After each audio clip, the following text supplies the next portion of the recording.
I thought you put something on me. I did. We need two mics these days. Two mics these days. All right. So thank you everyone for coming to our belated presentation on the Women by Kristin Hannah with our lovely Judy. Wait, is it Leone or Leone? Leone. Leone. So we are so happy to have her here. I just want to start with a few housekeeping announcements. First, if there's a need to evacuate the building, the door on my right, your left is our closest and open exit because we have no air conditioning in here, so we have a nice breeze flowing from the outdoors. For anyone who uses a hearing aid, we invite you to turn on the induction loop system. And along those lines, if we have time for Q&A and comments at the end, please wait for this microphone to reach you so that everyone can hear and participate. And we want to thank the Friends of BML for sponsoring our entire series here. We are working hard on getting ready for 2025-2026 season, and we hope to have our list announced after July 4th, so coming up quickly. And with that, I'm going to pass the mic to Linda.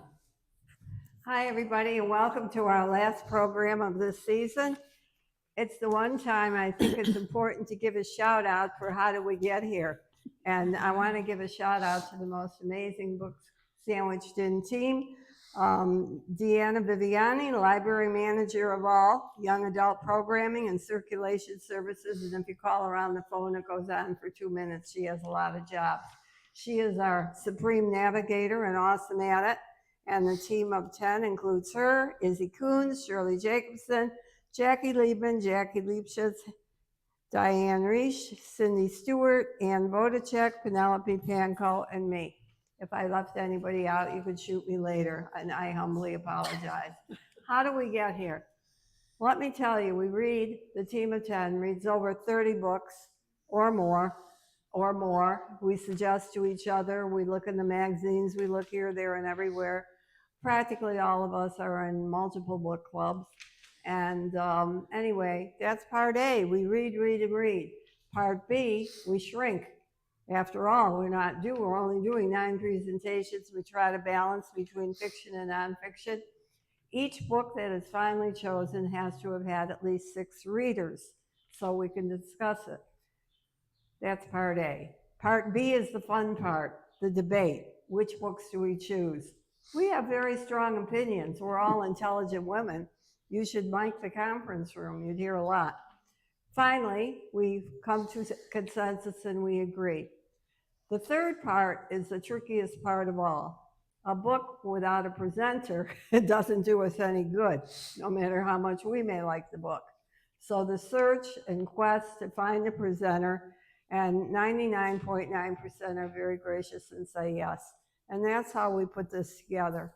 And it's a love of our heart for reading and for our library, and that's why I do it. And I have to give a special shout out for the VOC because this is the 3rd military book we presented over the past dozen years.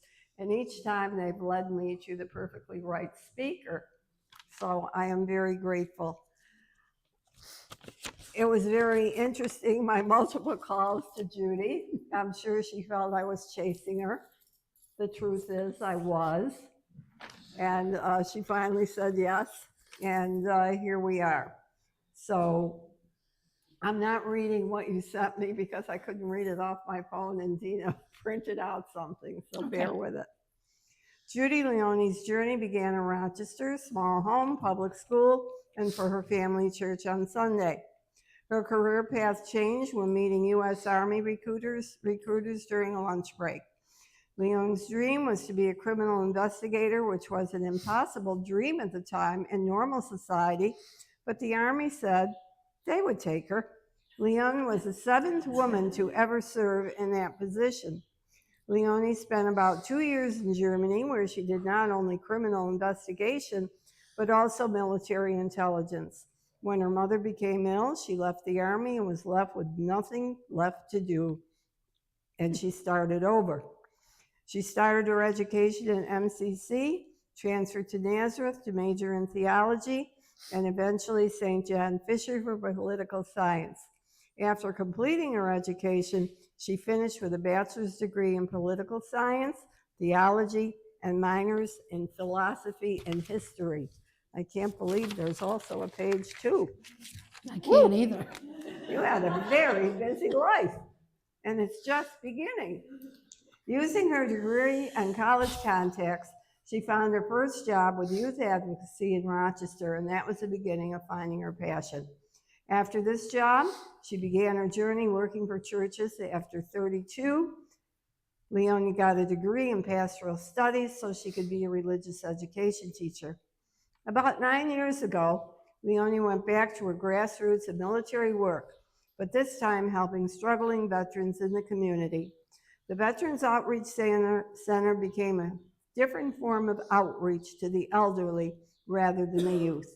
She continues to serve there as their outreach program specialist, and we're very honored and grateful that you are here to discuss one of my favorite books by Kristin Hannah, The Women. Thank you so much.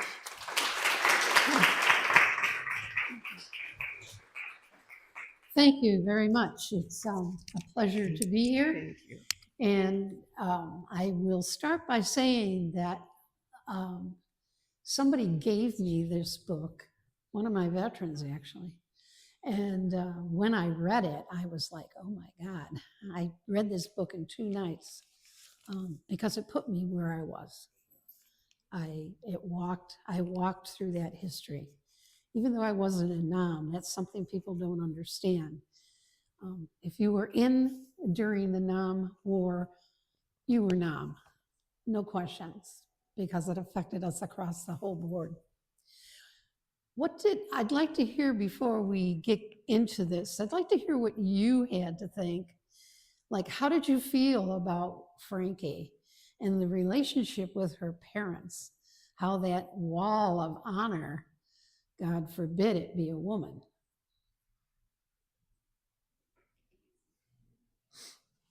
I just thought it was very indicative of the times and this very male-oriented military family, you know.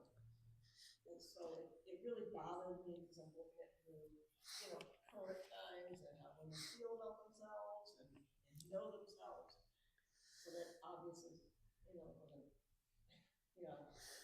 Yeah, most of maybe so bad, or just scream at them. Yeah, most of us in here lived through that, and those of us who are women know how hard it was. And then that one part there, it was very, very clear. You could be a nurse, you could be a secretary, or you could be a mother, which is what you were supposed to be. Stay home and or a teacher. Stay home and take care of your family, okay? But yeah, yeah. But the thing is that we had talents before that. What happened during World War II? What did our women do then? Everything, okay? And it's like the way we have a habit of identifying people is bad. It's not fair. Each one of us is individual. Each one of us has been created individually. And we should be able to do whatever we're drawn to. My mother was a model, one of the first models here in Rochester for Kodak film. And she was a buyer. How many remember E.W. Edwards and Son? She was the women's buyer there. So she wanted me to go in her footsteps. That's the least of where I wanted to be. I was in music, okay, and I loved music. I wanted to go to the Eastman. That didn't, no, you don't. What are you going to do? How are you going to make money? I did eventually make money with music. So she hooks me up with one of her bosses when she was walking, the floors. He ran the downstairs of Sibley's, and he put me in there and worked me up into a manager. Hated it, hated every minute of it. So the day I walked across the street to Midtown, and I talked to that female recruiter, that was it. That changed my entire life because I knew I could make a change and I could do what I wanted to do and follow my dreams, okay? So this still happens today. I will let you know that I have run into situations where I've had to get in the middle and avoid the fights. But yes. Just wanted to ask you, what year would that have been? 1968. Okay, I graduated from Greece Olympia High School with my two fine friends over here in 1964.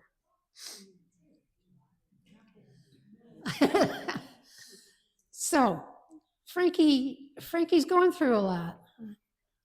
My brother was in Nam, and my cousin was in Nam, so I could not go to Nam, even though I had put in for it. Back then, families could not, overlap. But I was very much in touch. My cousin was actually at this field that she's talking about. So I was very much in touch with what was going on. Now, my brother, when I went in, was a senior at Greece Athena. He had already told my mom and dad, going in the Air Force. And we figured that. My brother used to hang out. We lived over in the 19th Ward. Planes would come over the house. My idiot brother would get out on the roof and he'd try to reach the planes. Planes was his thing. So I went in. Nobody knew I had left because I didn't want to argue. I was living out on my own. I sold everything I had and I went to Buffalo to live with my cousins for the last month. I came home when I graduated from basic before I went to Fort Benjamin and introduced myself to my family. That was the coldest introduction I've ever had. So I could relate to what she was saying. You're not supposed to be doing that. Who do you think you are? You think you're a guy? No. I am a person who wants to reach out. I'm a person who feels called to do this, okay? Coming from where she came from in that kind of a financial situation, they dragged her down even harder than I got dragged down, okay? Just because you don't do that, you're the elite. That's not what we do. We go to the club, we do this, we do that, okay? And it doesn't work. Okay, so she meets this guy in the hospital. She is a registered nurse, but looked down upon anyways, even by the females, right? What was her first boss like? Her first boss was telling her she couldn't do anything. You had to do the bedpans, even though you know how to do everything else. Okay? Discrimination. Discrimination was across the entire board. It didn't matter. Okay? So she has a gentleman come in who was in Nam, lost his leg, and she decides this is where I need to be. And she's going to go. Okay? And that's what happens. You know if you want to be there, believe me. Several of my high school students were nurses over there. So, you know if you want to be there. You really do, or where you want to be. It's a whole different life. And she felt it, every bit of it. Every bit of it we experienced, okay? Any questions about any of that? Okay. So she goes to the Navy. She goes to the Air Force. They say, no. We don't, you got to have this much experience. You got to God bless the Army. God bless the Army, because we go for it. We give you that opportunity. We give you that. We have a joke at the office. The majority of us are Army vets. There's 21 of us. There's 3 that are Navy and 2 that are Air Force. And if you don't think we don't give them a hard time, you got another guest coming. But the Army says, we need you.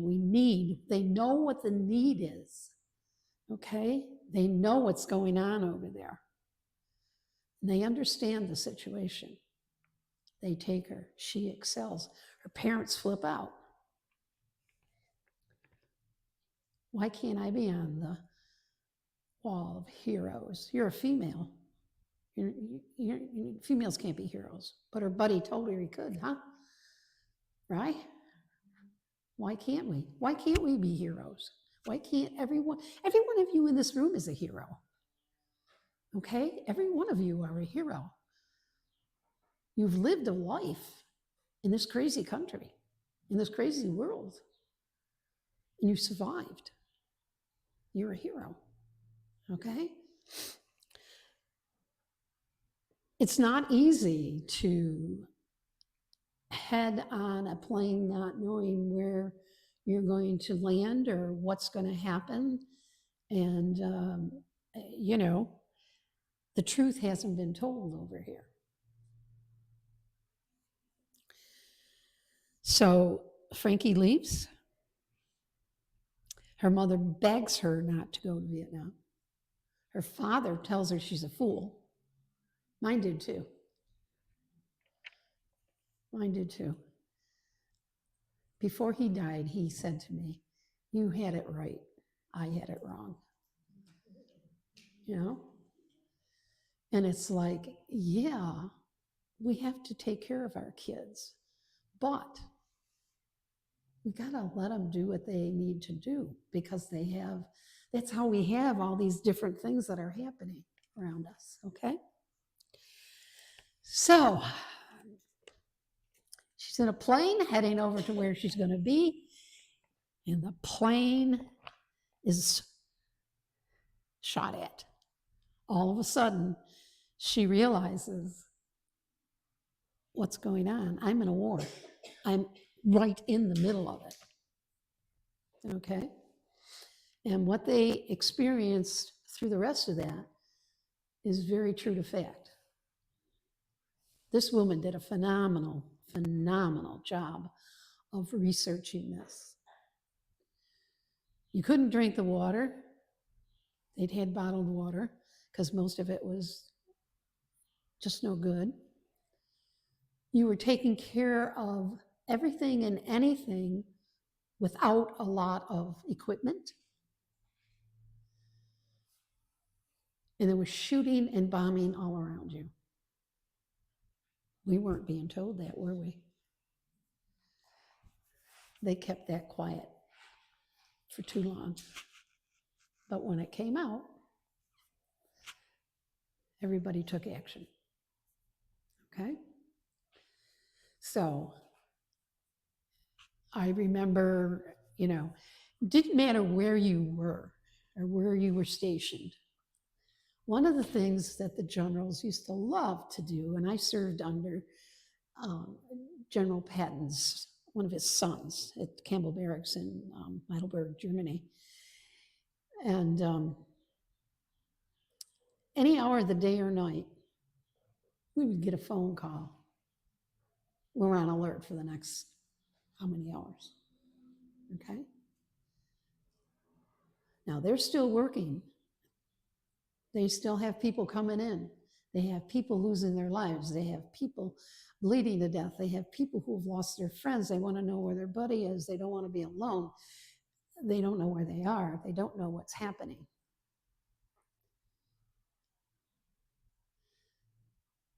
It blew my mind the first time they called a night that we had to spend sitting in our fatigues in the office. I did not wear a uniform because obviously what I did, nobody was to know who I was, what my rank was, or anything else. So I got up, put on my shorts and my top, and I went out to my car. Guess what was sitting behind my car? A Russian car. And I was like, oh, what the heck? I got in my car, he followed me, to the MP station where our offices were. I got out of my car, went inside, told the guys, and they says, "Yeah, we all have them following us. They know somehow or other. They know when the alerts are coming." And he did. He followed me the entire time I was there. By the time I left Germany, I used to go out to the car and say, "Hi, how you doing? How's your family?" Okay. So believe me, during that time, you never knew, no matter where you were stationed, what was going on. But we knew what was happening in Nam that you didn't know. Okay. And 9 times out of 10, our alerts came because of there was attacks or whatever major going on over there, and they didn't know. Our group would have been the first ones to be charged out, me not included. But they did want to send me to Jordan where there was trouble going on too. So, you know, we felt it. We felt for them. We kept looking.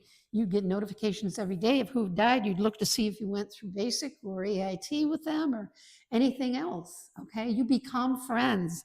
Her friends, Ethel and Barbara, look how close their relationship was. We still have that kind of closeness. Okay. We still, everybody has, you know, a lot of connections. We keep in touch. When we hear stuff like the other day that he decides to bomb Iran, we call each other. That friendship, that's how you get through of watching somebody die in front of you, of watching bullets being shot, bombs going off, having to do surgery in the dark. Could you imagine one of our guys over here at Strong or Highland doing that? With a flashlight? Right? I don't think so.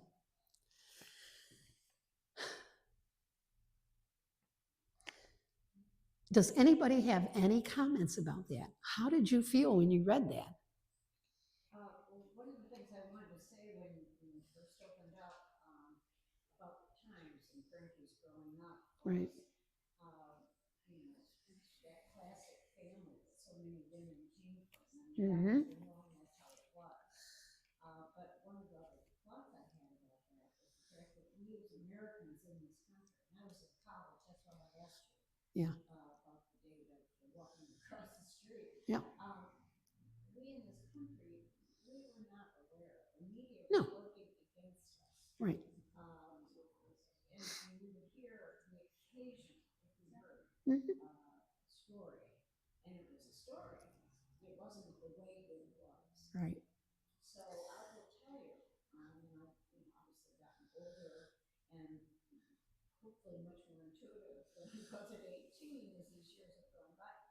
But reading that book put me in touch with an understanding, and I'll just get a sidetrack here, is the fact that I never credited fiction Mhm. giving me insight. So Yeah. this genre heads up to me in the first place.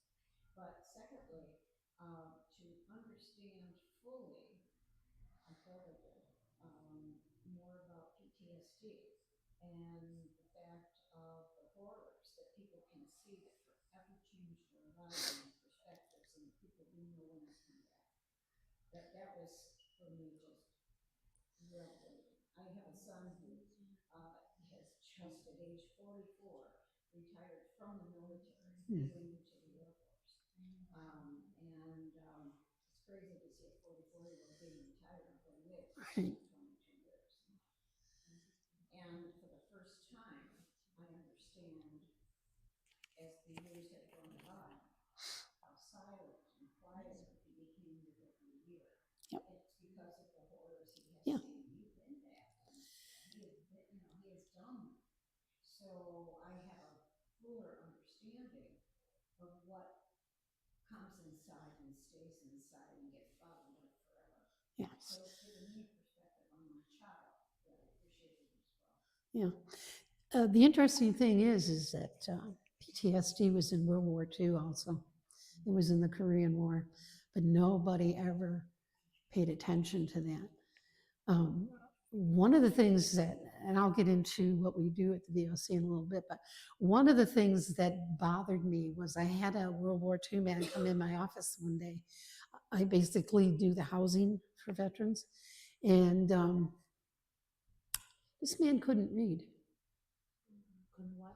Read, but he served in the military. And he gets nothing back.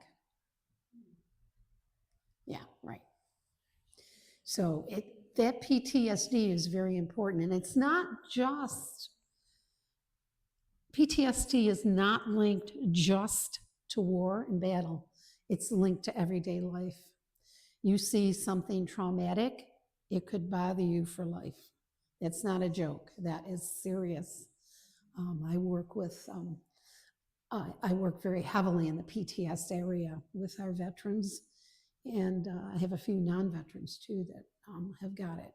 And people don't realize just how important it is to listen. We do too much time talking and not listening what's being said to us. And here's a good example of what you experience. I came home with the dudes that started the Veterans Outreach Center. I decided to become a permanent student. And they continued, and I kept up with them as to what they were doing and how they were doing. And when I retired from the diocese, I couldn't sit home. No, that's not me. So I went over there and eventually ended up with a job. At that time, there were 2 or 3 of us that were actually veterans, but the rest of the staff were no different than anybody else. And now we have 21 veterans. Our staff has grown tremendously. And our director, who is a female veteran, she, for some reason at our all hands meeting a couple of months ago, she brought in a video of the guys coming off the boats at Normandy and just showed a complete clip of the experience, and then gave us veterans the opportunity to speak about it. All those other people sitting around that table that weren't veterans all of a sudden said, now it makes sense the way they act when they sit in front of us. The wrong word out of our mouths could trigger anything. And that's what happens. I had a question regarding something you said. Why did the person who couldn't read not get benefits? Can you repeat the question? Because at that time, oh, she asked why the gentleman who couldn't read could not get benefits. Because that's the VA. The VA changes. Now we did get him benefits. There were no advocates up to a few years ago. And they'll tell you right now, every time there's budget cuts, we start to lose something else. They were talking about getting away from all of the PTSD help. And it hit the fan, believe me, it hit the fan. So that went down the tubes. So they're not, it publicly became too big of an issue. So that, and there's ways of doing things in a polite way. You don't have to fight, you don't have to rip down buildings, you don't have to do anything else. You just do it in the proper format and organized, you'll get the point across. You really will. What did you think about her going to VA when she realized she had the medical problems? And VA said, unless you were in combat, you weren't in the military. Oh, BS. What'd you think?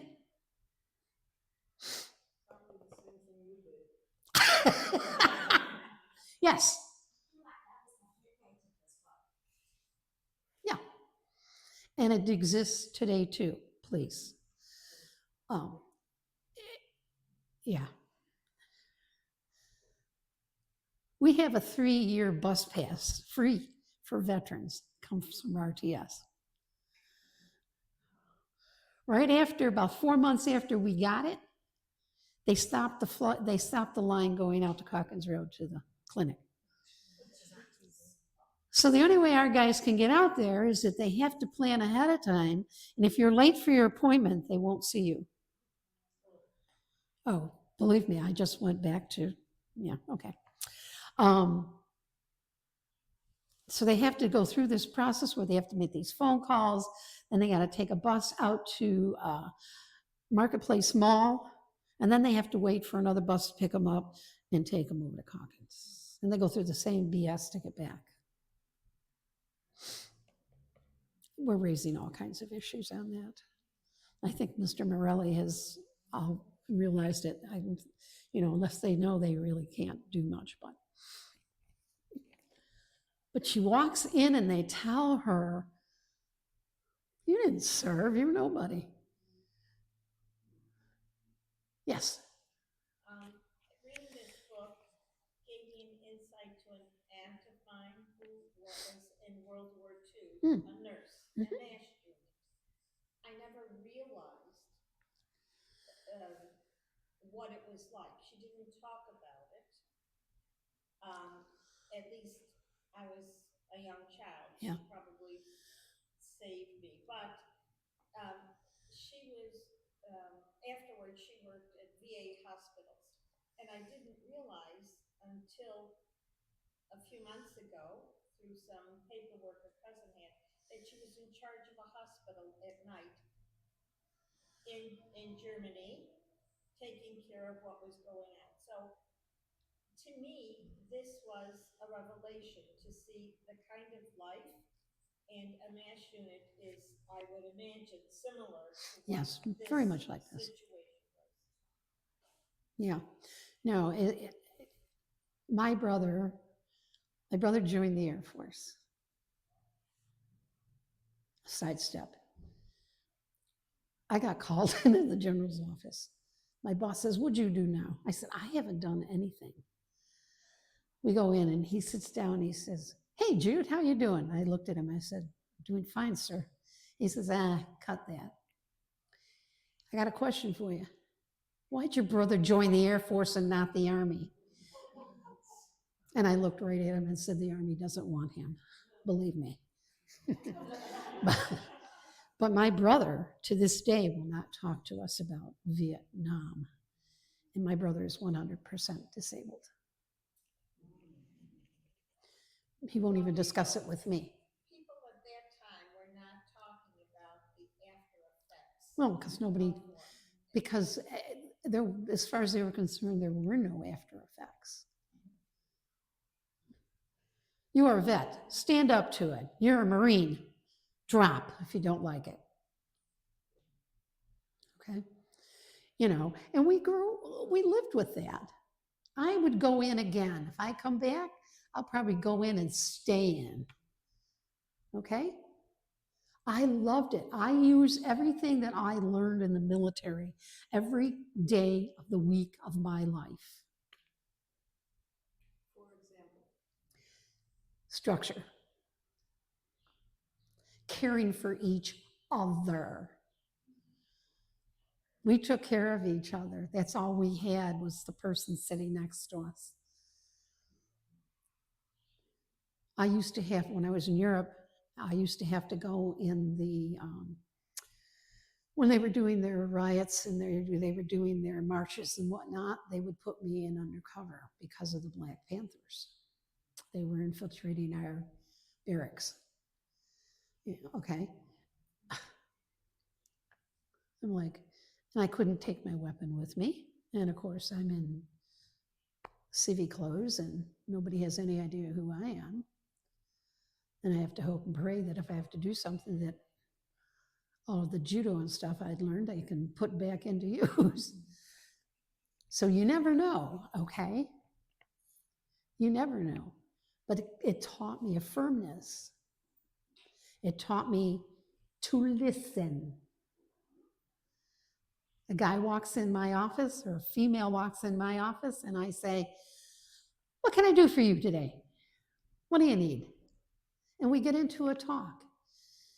And if we need to, we get into their life and what they're going through and what's happened. Listening, what does this person really need? I had a guy the other day in my office. He's at one of the Eagle Star rooming houses. And he really wanted to get into a rooming house, and on his own, he wanted to get out. And I have a veteran I'm working with right now who is actually taking over apartments from landlords and putting veterans in them. So the guys love it because they're talking to a veteran. Okay.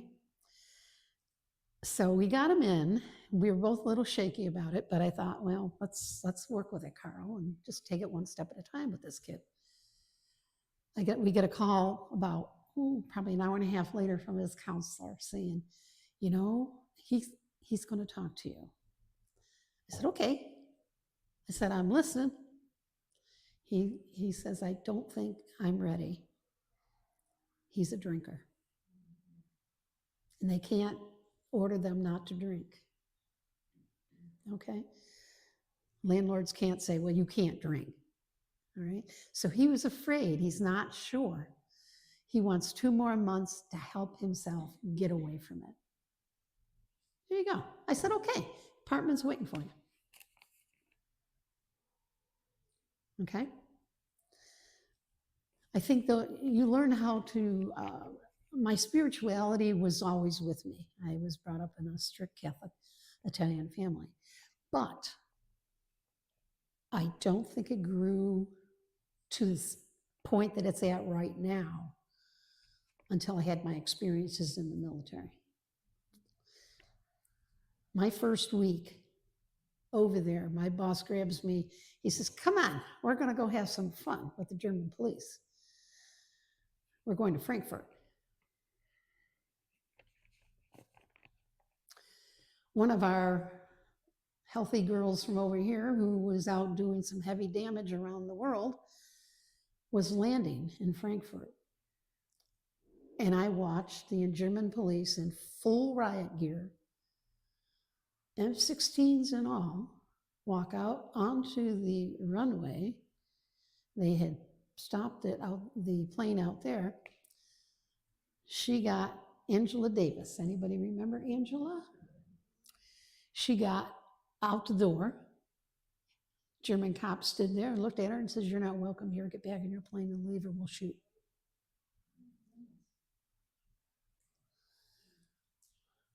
I'm like, I looked at Newell and I said, Newell, what just happened? He said, that's what you call authority over here.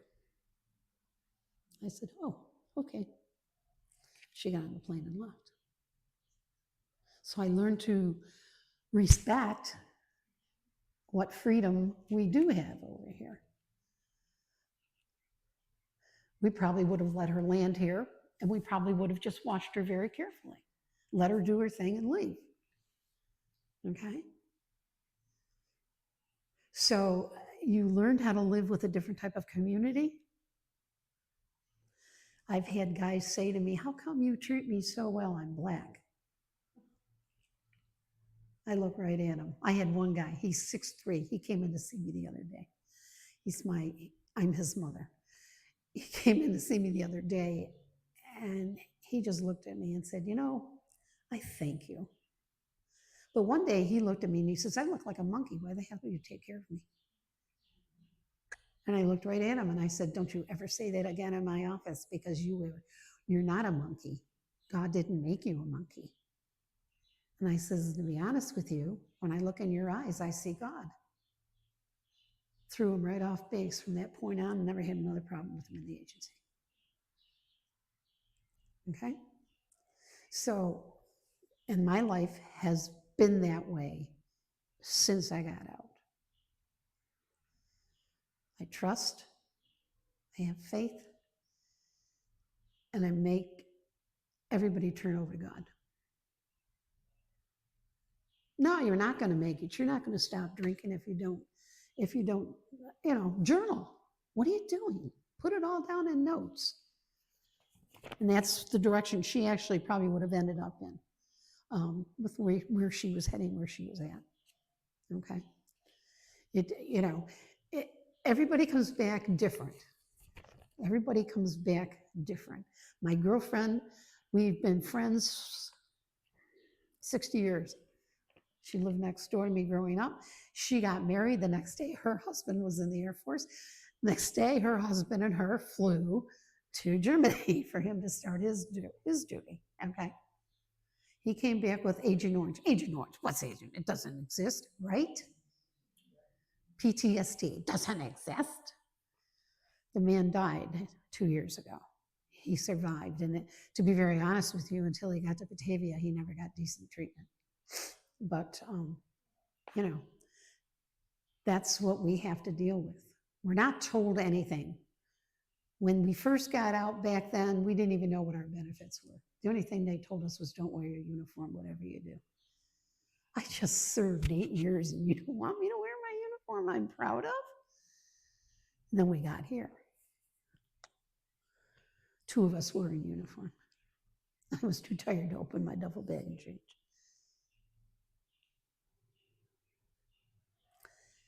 Unfortunately, that group I came back with were real hard necks, let me tell you. And they didn't put up with it.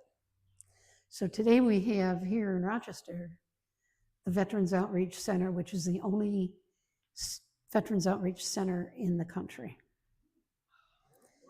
And we do get phone calls all over, from all over. Because if you Google it, guess what comes up? If you Google Veteran Services, that comes up. And we'll get calls. I want to move to California. Can you help me? You know. Why is it only 1 year? We're a nonprofit. We are not VA. We go after VA. We sort of make sure that they do what they're supposed to do. Okay. When we started out, it was very small. There wasn't much going on. We would have picked her up immediately. First time she went into and believe me, we've heard VA doctors say exactly what was said to her, to the guys today. Our female veterans get nothing. We get nothing. We have opened in our Richards House area, it's a double building. And in the Auto Center, we have put a women's program in there that we're just starting to get off the ground. We built a basement that's got every kind of toy for kids to go in there, mothers with children. There is no place for us to put a female in stress. They have to live on the street or wherever they can find a place to live. The rules of what they can and what they can do and what can happen is absolutely absurd. Okay? Hmm? Who has made those rules? People, government. Salvation Army, I'm sorry, YMCA. We had a woman, she was doing 2 jobs, she had 4 kids.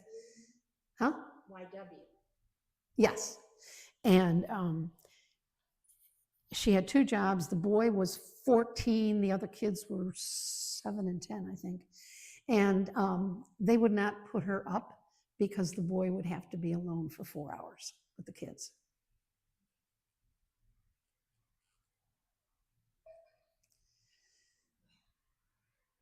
We had no place to put her.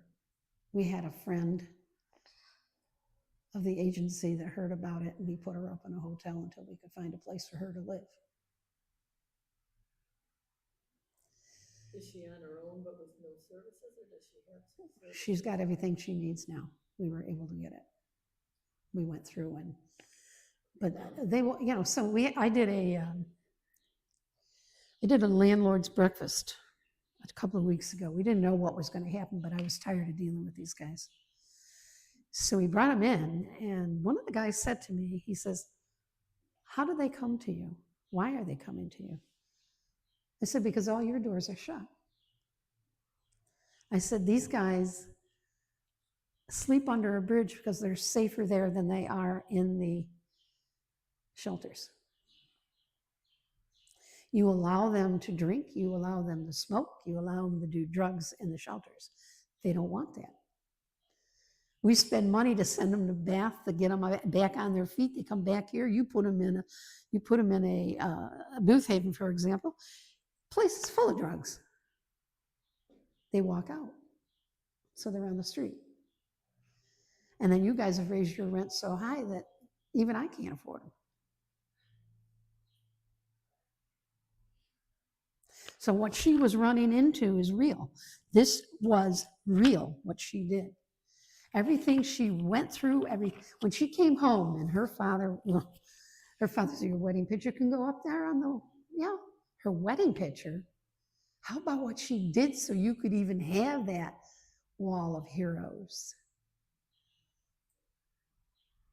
When you stop and think about it, everyone in this room that's a veteran gave you what you've got. You've got this because we kept this country under control. We kept them away from us. I was in Berlin before the wall was taken down. It's hysterical. Drive 5 miles down the road, and it was just like living here in the United States. Okay? Vietnam was real. There were a lot of fighting going on. We were discriminated against because they didn't think anything was going on over there.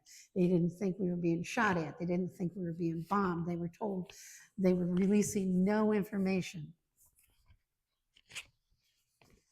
She thought she was going into a quiet area, and she was going to go into a hospital and finally get to do what a registered nurse does. Yeah. But she's being bombed before she even gets down to the ground. And then she gets sick because she accidentally sipped some water. Even in Germany, we didn't drink the water. We had coolers and we had bottles. Okay? So that's what it's all about. The book was real. It was very real. And we did experience this. And I have a lot of women that I work with over there that, are really struggling because Iraq was even worse, and Afghanistan. And they're suffering and they're being treated like they're nothing. So that's why we work very hard to help them.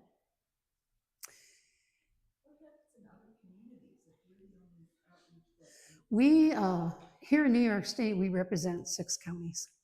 So there's 6 counties that we actually have somebody that goes around every week to these different areas. And we contact with vets that need help. We try to get them the assistance that they need. I actually, for the housing, I have a complete list of housing for all 6 counties for low-income housing. And so if they call me, I can at least give them a direction to go into, okay? So what do? Well, we have a lot of fun. But since I've been there, we have tripled in size. You name it, we do it. We have a lot of volunteers, thank God. We have a lot of people who donate. We offer quartermaster. They can get food once a week from us. They can get clothing twice a month from us. It's all donated stuff and Food Link. Okay, and we just got a grant from Amazon, actually, and they filled up our quartermaster with food. We see an average of 75 veterans a day from 8:30 to 4:30. No lunch breaks. We don't close for anything. Okay. We offer we take care of homeless vets. We have a grant, we hope, we still have a grant, to work with homeless vets. Homeless vets come in, we contact VA immediately, and they try to find placement for them in areas that they have beds in, okay? We have a sheltered area, it's called Richard's House, and it's named after, actually, it has a new name. It's Richard's house that we refer to, but the new house was dedicated to Mr. Biker, who was one of our Medal of Honor men who I went to school with. And his daughter's now working with me, staff. And Gary was a phenomenal man. If you want to know more about this, read his book. Because, again, it was very well done. Very well done. So we offer will place, we got 50 beds in there now. We just spent $2 million to refurbish that whole place. And they can stay there up to 1 to 2 years if they need to. A lot of them don't want to because they want to get out on their own. When they're ready to make the move, between myself and their staff, we try to find places that we can put them in, and they're not slumlords. So we do that, and we do housing for anybody. So if you're not homeless, but you need to get out of where you're at because it's a dump, they're not taking care of it, nothing's happening, they'll come and see me, and I'll work to find a place that's decent for them. We do training. We have constantly got training programs going on. If you go to our website, you can see everything that happens that we offer. We just had the state and the federal government come in to talk about how to apply for one of their jobs. The city came in and we had them come in. We offer services in debt relief, okay? We have teamed up with Consumer Credit Counseling. They're in our office all the time, and I'm sending them over there all the time. I do a training on housing. What's a credit score? They don't even know, half of them. So we deal with all of that. Yes? I hear on the radio about some guy who does music. Yes. He sings or he leads a group or something. Yeah. Is that local? Yeah. Yeah. We have music twice a month. They can bring their instruments. I'm a guitar player. I play a 12-string, okay? I'm sitting in, we have a computer room. It's a tech center, okay? They come in and we got guys trained there that can help them. Most of them can't even type. We just got hooked up with the Rochester Library System because they just got a grant to teach people how to use a computer. It's already full, okay? It's already full. So I'm sitting in there one day, and one of the guys who's as paranoid, God love him, as he can be, carries everything he owns with him every day, even though he has an apartment. He's afraid somebody's going to go in and steal it. He had 2 of the most beautiful guitars. I looked at him, I says, what are you doing with those guitars? Those guitars are $1,500 a piece. He says, I know. That's why I carry it with me. So he sat down and he started playing. And I'm like, oh. So I picked up the other guitar and we're sitting there, we're jamming. And the next thing I said, we got to do something about this. So our new operations manager, her husband is in music. He records, he does all kinds of things. So they set up a karaoke time. So twice a month they can come in to PCC Center, which I'll get to in a minute, and they can jam. All they want to jam. And they do. They pack the place, okay? And more people hear about it, so they come in. So we have that. I do housing. My team does all the training. It does all the home act. We find jobs. We find our guys jobs. We get them trained to do those jobs, okay? So there's never a day without a training going on. And unfortunately, it's near my office.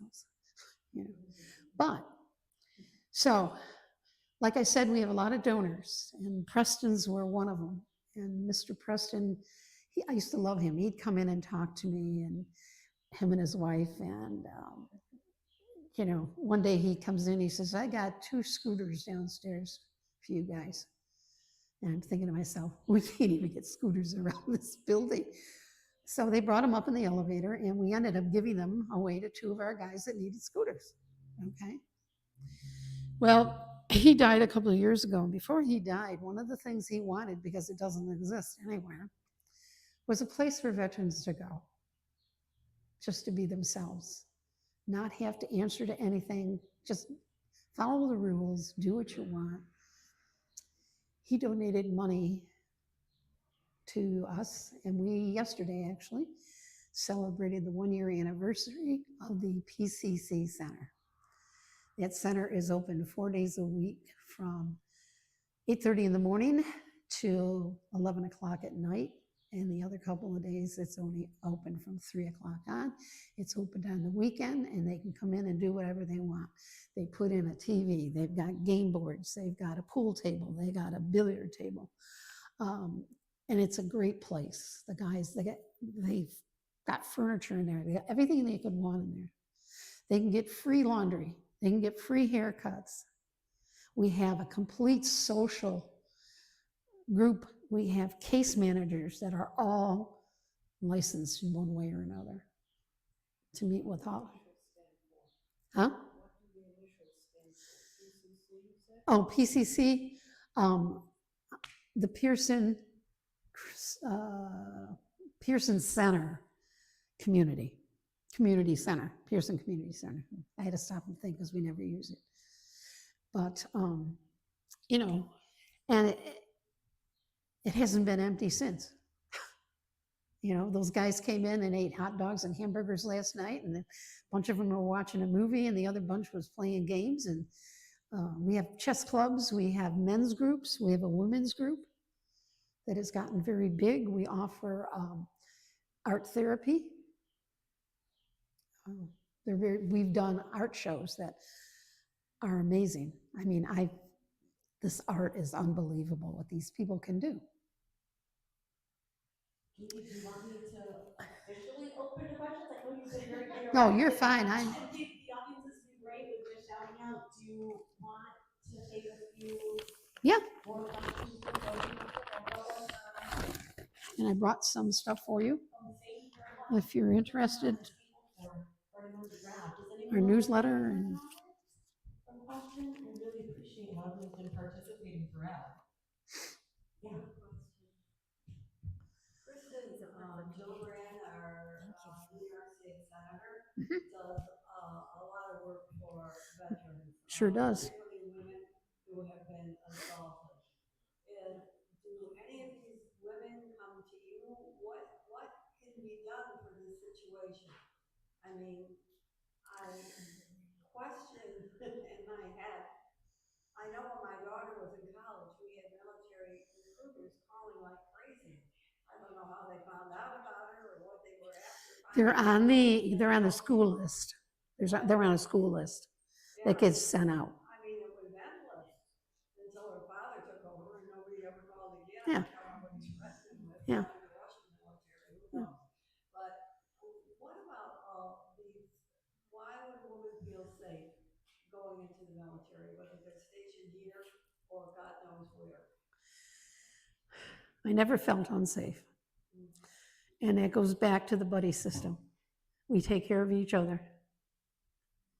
I was a barracks sergeant before I got into, before my background check was finished with criminal investigation.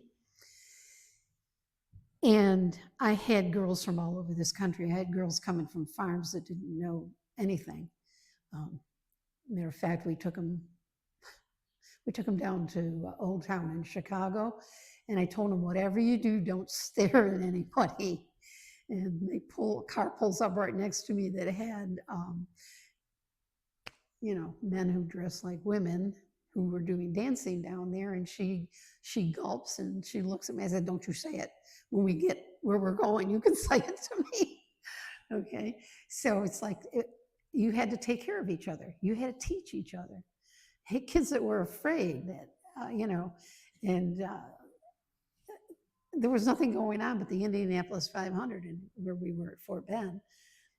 But no matter where you were, you felt safe because you took care of each other, and the guys respected us. Very seldom was there an issue with a guy who was not going to respect you. And if there was, You had to have the guts to say something about it and do something about it. If you keep your mouth shut, then nothing can be fixed, right? Yeah. They say that rape is a real major problem in the military, so it's interesting that you're saying you don't feel that's an issue. Well, you hear all the time how difficult it is for women to report rape and how often it happens. So Used to be. Changed. Seriously, it changed. Um, and again, it goes back to that's going to happen no matter what when you've got men and women together. Let's be realistic about that. It happens around here all the time. It happens at work. It happens in Washington, D.C. All this garbage was going on when I was in because I had to go down there a couple of times and play guard with one of the president's wives. Okay, so believe me, this is nothing new, all this garbage that's happened. It was going on long before you and I were around. And the thing was is nobody says anything, but somehow or other, our voices started being heard in the community, in the military, in Congress, no matter where you were, it got heard, okay? And some people had to fight to get it. Look at our boy Clarence, okay? All right, we'll do one last comment or question. Thank you so much for what you and yours do. Thank you. Thank you. It's our pleasure. Thank you so much. We're lucky that we were able to catch you here. For anyone who's looking for resources or contact information, I put the information sheets that Judy brought over on the table with her water. And everyone have a great summer. We look forward to seeing you in the fall for our next season. Thank you, everyone. Thank you. Thank you so much.